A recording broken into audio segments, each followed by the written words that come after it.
Olá, sejam muito bem-vindos a mais um Conexão USP. Desde o último dia 10 de março, a FOB está sob nova direção.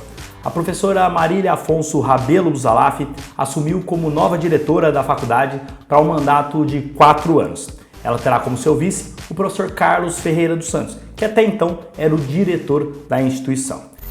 E para falar sobre as metas e desafios dessa nova gestão, estou conectado aqui com a professora Marília Buzalaf. Professora, primeiramente, muito obrigado por ter nos atendido. Nossa primeira entrevista, a senhora como diretora, né? E parabéns também por esse novo passo na sua trajetória. Obrigada, Vitor. Bom, professora, antes da gente falar do futuro, queria falar um pouquinho do passado. A senhora é ex-aluna aqui da casa, ex-aluna da FOB, né? Conta brevemente um pouquinho para mim essa trajetória da senhora relacionada aqui na FOB. Sim, eu ingressei no curso de odontologia em fevereiro de 89. Eu cursei uma semana medicina na Unesp de Botucatu. Eu acabei não ficando na Unesp, porque quando eu estava lá, eu fiz algumas visitas ao hospital e eu não gostei daquele ambiente de sofrimento, muitas pessoas chegando em ambulâncias. Então eu acabei voltando após a primeira semana e ficando aqui em Bauru. Só um parênteses, foi a primeira colocada no vestibular da FUVEST, né, professora? Sim, fui aqui em Bauru. Certo.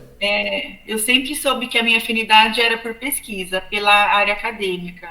Inclusive, os anos da faculdade que eu mais gostava eram os 2 primeiros, que tinham mais a parte das disciplinas básicas. E, coincidentemente, a primeira aula que eu tive, quando eu cheguei à FOB, foi a aula de bioquímica, ministrada pelo professor Eulásio Taga, que infelizmente nos deixou no ano passado. Nós tivemos uma sintonia muito grande desde a primeira aula, e eu comecei a fazer estágio no laboratório de bioquímica desde o primeiro ano. Inclusive, foi a própria esposa do professor Eulásio, a doutora Silvia Taga, que era pesquisadora no Instituto Adolfo Lutz, que me ensinou as noções básicas de laboratório, como preparar soluções, utilizar pipetas automáticas. Né? Então, e mestrado, doutorado, tudo na área de bioquímica também, aqui na FOB, professora? Sim. Não, o mestrado eu fiz na área de periodontia, sob a orientação do professor Eulásio, porque nós não tínhamos ainda mestrado na área básica aqui, naquela ocasião. O doutorado eu fiz na Unicamp, em Biologia Funcional e Molecular, sob a orientação do professor Eulásio também.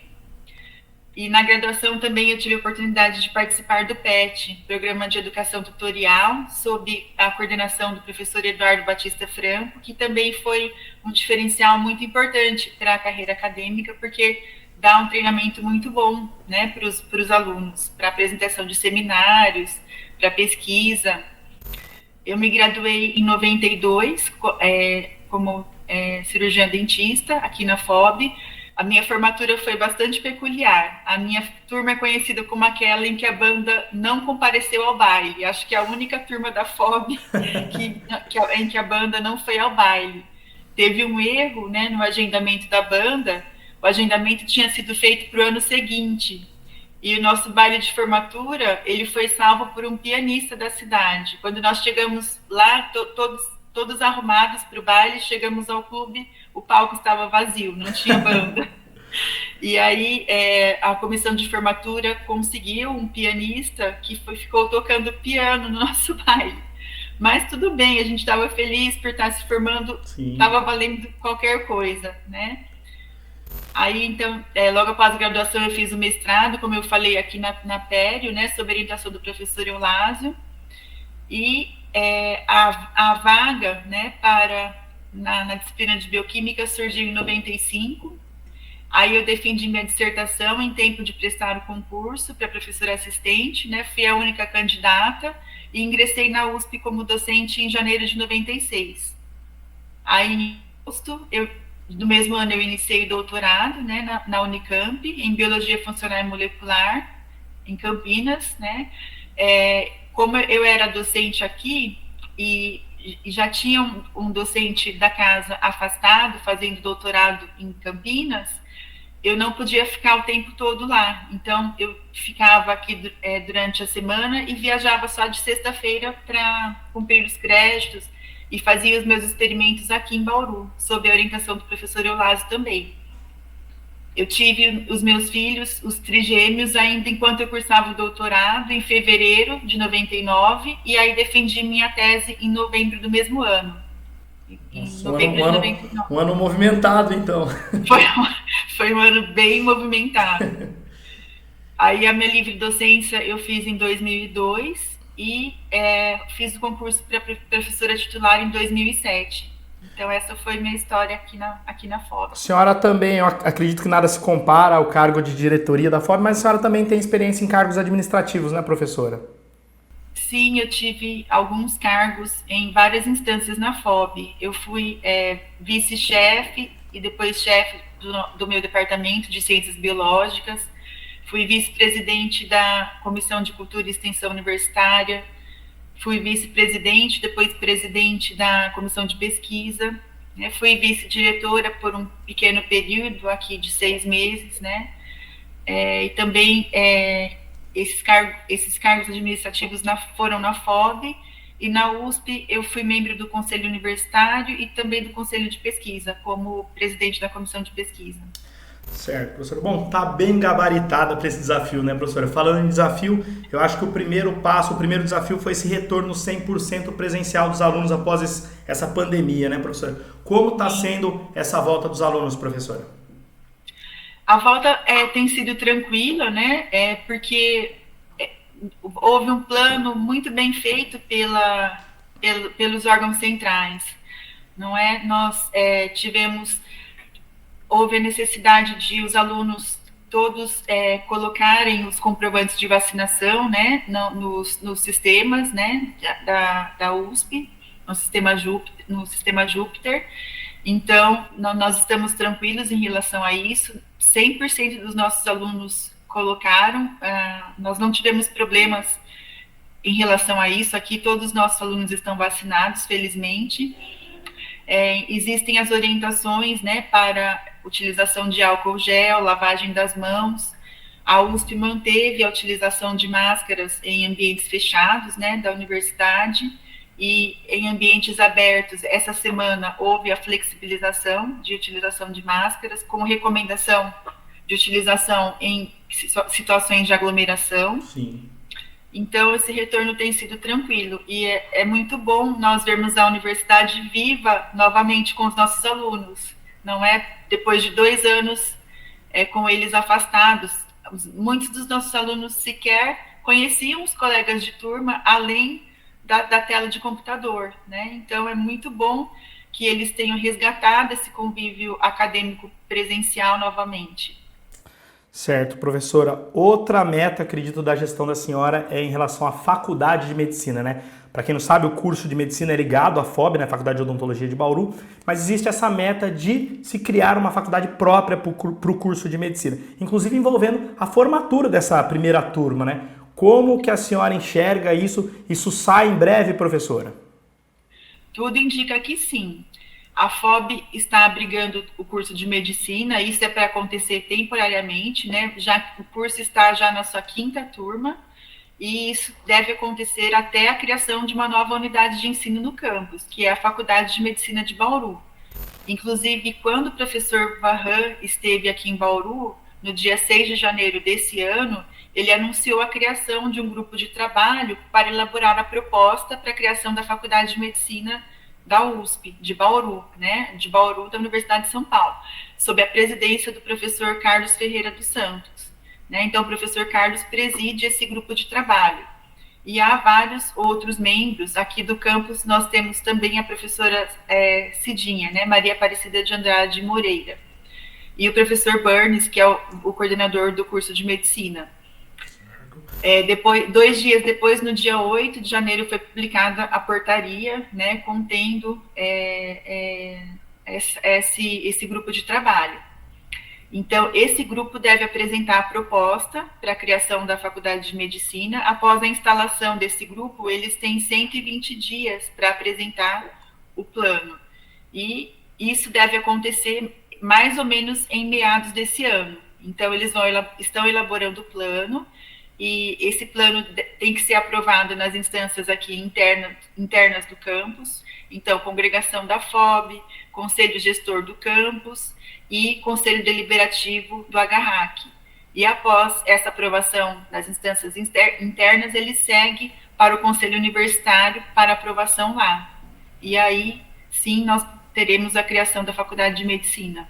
Apesar de não depender só da gente aqui, tudo indica que seja esse ano ainda, professora. Sim, tudo indica que será esse ano. Né? A ideia, nós precisamos que seja aprovado antes que a primeira turma se gradue, né? Para que eles sejam graduados pela Faculdade de Medicina e não pela Faculdade de Odontologia. Professora, nos últimos anos, mesmo com a pandemia, a FOB conquistou muito na área da internacionalização. É algo que a gestão da senhora também pretende focar, ampliar? Com certeza. Isso está no nosso plano de gestão, né? Está também no plano da reitoria, né? Tanto na graduação, quanto na pós-graduação, quanto na pesquisa, quanto na inovação. Nós pretendemos fazer ações no plano da internacionalização. Hoje, a FOB tem convênios assinados com 3 universidades da América do Norte, 4 da América do Sul e uma da Europa, que é a Faculdade de Medicina Dentária da Universidade do Porto. Com essa, inclusive, nós temos um programa de duplo diploma, que já titulou alunos tanto na graduação quanto na pós-graduação. A nossa intenção é promover um aumento significativo desses números e também aumentar o oferecimento de disciplinas em línguas estrangeiras na pós-graduação, para que nós possamos atrair alunos do exterior. Inclusive, uma das boas lições que a pandemia nos trouxe é que é possível ter disciplinas ministradas remotamente, né, que possam ser oferecidas para alunos de todo o mundo. Então, não há mais barreiras. Então, se nós tivermos essas disciplinas oferecidas em línguas estrangeiras, né, nós podemos ampliar significativamente o nosso rol de alunos, né? Não há mais barreiras, nós podemos ministrar disciplinas para alunos de todo o mundo. Certo. Professora, ainda falando sobre a questão de internacionalização, de pesquisa, quando o novo reitor tomou posse, o professor Carlotti, ele falou bastante de combater a fuga dos cérebros, né? Reter os talentos no Brasil, na própria universidade. Como fazer isso, professor? É por meio da valorização aí do pesquisador, até do servidor, muitas vezes? Sim, é fundamental, né, combater essa fuga, porque os melhores cérebros de hoje, sem dúvida, são o futuro da nossa universidade daqui a 30 anos, né? É algo que preocupa bastante. Tem havido, sim, alguma fuga, né, tanto de docentes quanto de servidores.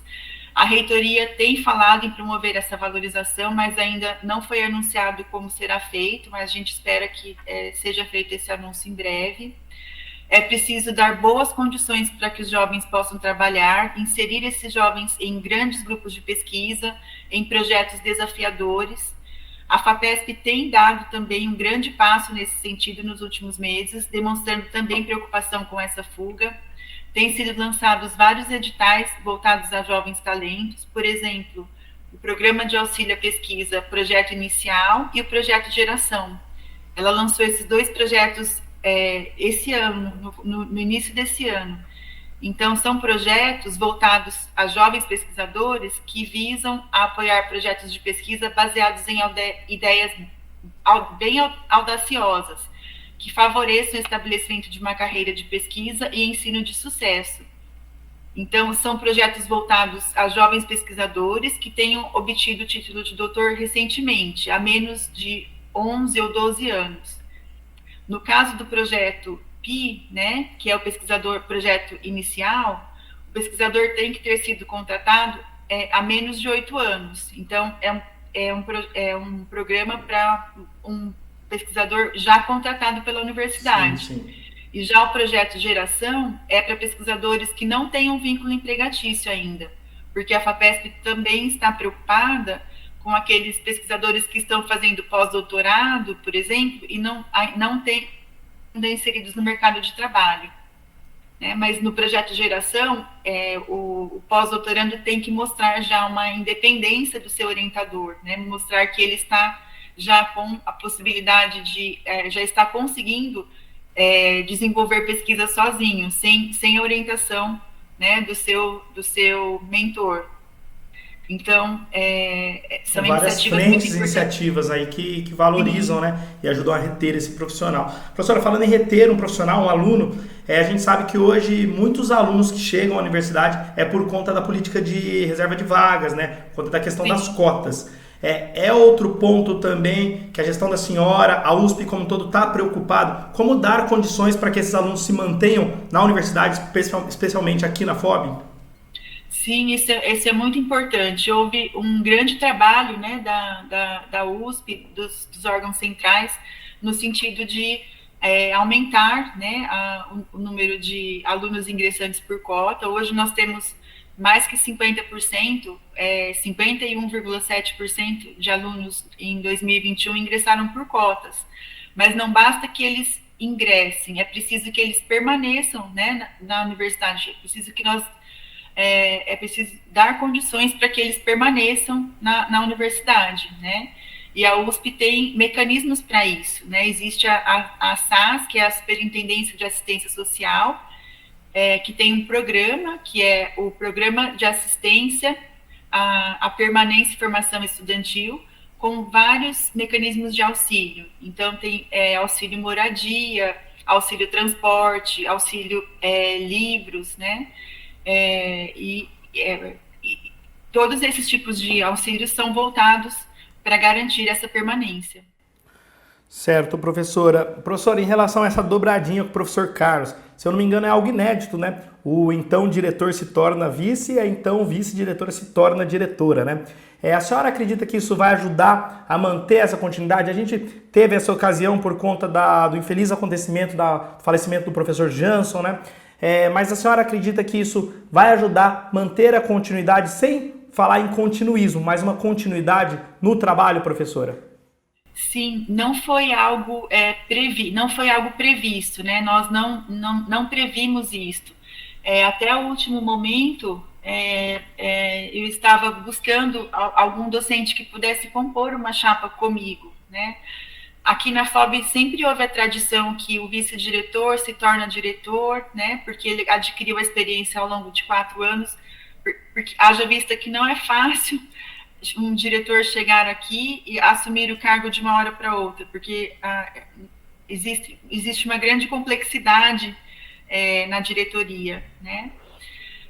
Acaba sendo um treinamento muito grande esses 4 anos como vice, que a senhora não teve isso, né, professora? Eu não tive, Então, com o falecimento do professor Guilherme, inesperadamente foi quebrado um ciclo, né, aqui na FOB.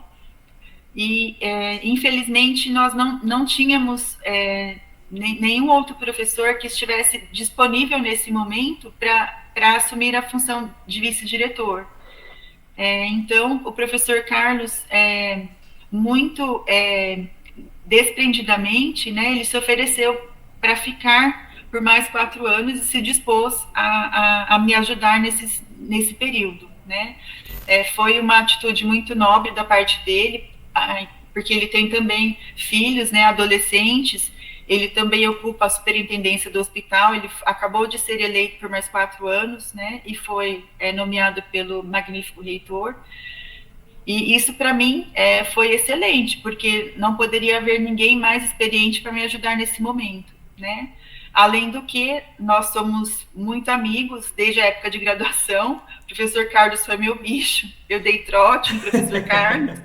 Fomos colegas de PET. Não teve nenhum trote na diretoria aí, não, quando a senhora assumiu, né, professora? Não teve trote. Não vou dar essa ideia para ele, não. Pode ficar tranquilo. Se ele tivesse me dado trote, eu poderia agora devolver o trote nele. Mas acredito que mantém essa continuidade, né, professora? Sim, foi bom porque nós temos, né, temos um pensamento bastante parecido, né? Eu caminhei com ele nesses 6 meses, então temos uma linha de trabalho bastante parecida. Bom, professora, para a gente finalizar, um ano muito especial. A senhora assume a FOB num ano muito especial, né? A FOB vai completar 60 anos. Sem dar muito spoiler, estragar surpresa, mas já tem algumas comemorações programadas, algumas atividades, professores? Estão pensando nisso? Sim, um ano bastante especial, né? Nós vamos ter colaborações ao longo de todo o ano. Nós iniciamos com uma votação para a escolha do logotipo dos 60 anos. A Camila Medina fez 5 logos, né? E nós iniciamos uma votação desses 5 logos por e-mail e pelas redes sociais, né? A nossa comunidade escolheu um deles. Inclusive foi o meu, viu, professor? Inclusive foi o que eu votei, ganhou, viu? Eu também, viu? Eu fiquei bastante feliz que ele foi escolhido. E não foi bem apertada a votação. Eu vi. Ele era o primeiro, né? O número 5 também foi bastante votado, acho que foi 2% só a diferença. O que ganhou foi o que tem a Torre do Sino, né? Que é um símbolo bastante característico da FOB. E esse logo vai estar presente em toda a nossa identidade visual ao longo desse ano, né? Então, nós também nomeamos uma comissão, que é a Comissão de 60 anos, que está preparando diversas ações para que nós possamos comemorar em grande estilo, pois afinal a FOB merece essa comemoração. Ok, professor. Acho que deu para ter uma noção geral aí do que a senhora pretende. Queria agradecer por essa entrevista. A senhora sempre foi muito solícita com a TV. Inclusive, uma das primeiras entrevistas que eu fiz aqui na USP foi com a senhora. Lembro até hoje das metaloproteinases da matriz, do chá verde. E a senhora sempre foi muito solícita com a gente. Então, queria agradecer e desejar boa sorte aí nessa caminhada aí nesses próximos 4 anos. Muito obrigada, Vitor. Boa sorte para vocês também. Muito obrigado, professora. O Conexão USP de hoje fica por aqui. Esperamos que tenham gostado e até a nossa próxima edição.